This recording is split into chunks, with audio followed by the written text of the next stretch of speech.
Welcome to week 3 of our new way of learning chemistry. I hope everybody's hanging in there. This is tough for all of us. I'm really proud of the way you guys are responding, getting stuff turned in, and I just hope we keep it up till this is over with. Someday we'll look back on this and laugh, hopefully. I wanted to show you, we've been learning how to calculate limiting reagent. We've also been calculating how much excess reagent is left over. I want to show you how we use limiting reagent once we identify it. One way is figuring out the excess, but it's also used to figure out how much of a product we can produce. Whenever you are given a chemical equation and a problem that goes along with it, and it gives you amounts of both reactants, you have to figure limiting reactant first, and then everything that you determine about that reaction must be done from the limiting reactant. So let's start with N2H4 hydrazine, I think is what it's called. It's used in rocket fuels and stuff. And hydrogen peroxide. Peroxide is a special way of naming stuff. We didn't get into naming peroxides, but it's when an oxygen is hooked to itself. Here's my little fact checker today.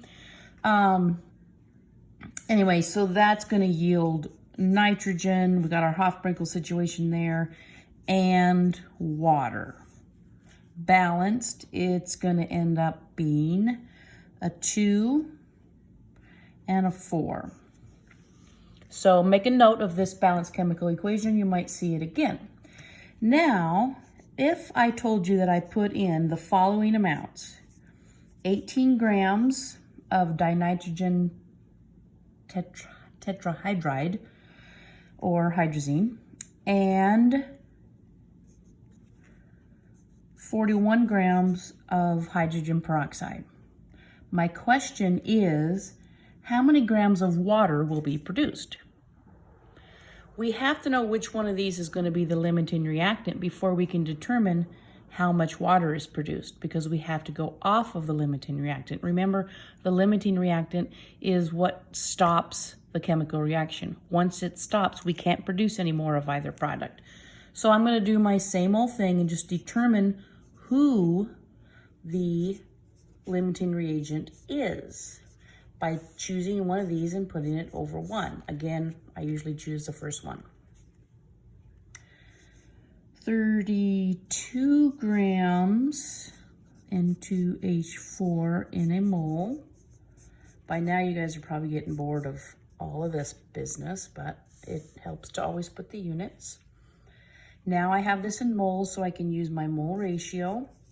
Mole N2H4 and mole H2O2. Remember, I can't go to hydrogen or to water yet because I don't know if this is the limiting reactant or not. I'm just determining what the limiting reactant is. So 2 over 1, again 2, 1.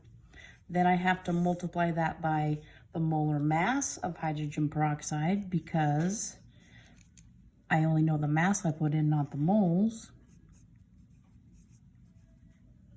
That's a 34 grammer.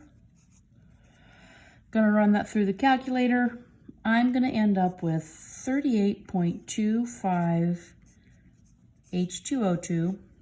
Hydrogen peroxide is needed to use up all of that. How much do I have? How much did I tell you I put in? I put in 41 grams. So then I look at it.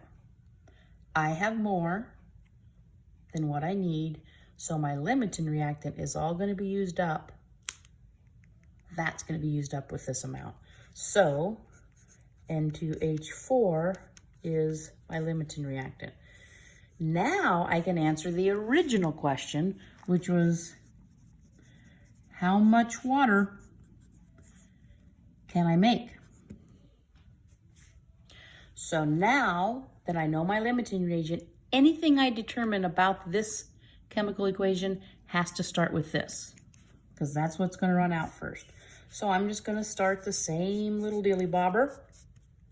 Oops, 4 over 1. 32 grams N2H4 is in a mole of N2H4.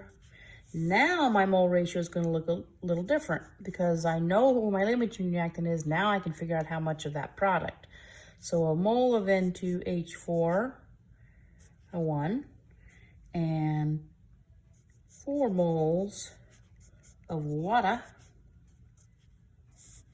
And of course, by now you probably have memorized that a mole of water has a mass of 18 grams of water. I'm going to run all of that through the balanced chemical equation, and I'm going to end up with 40.5 grams of water is going to be produced from that. That's going to get used up before the hydrogen peroxide, so when this is used up, it stops, and that's how much water I'm going to produce. Of course, I have to sig dig it to 2, because I had 2 there. I also had 2 there, so that's going to be 41 grams of water is produced.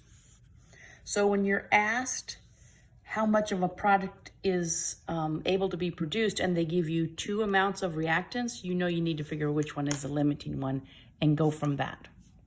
All right, see you on the other side.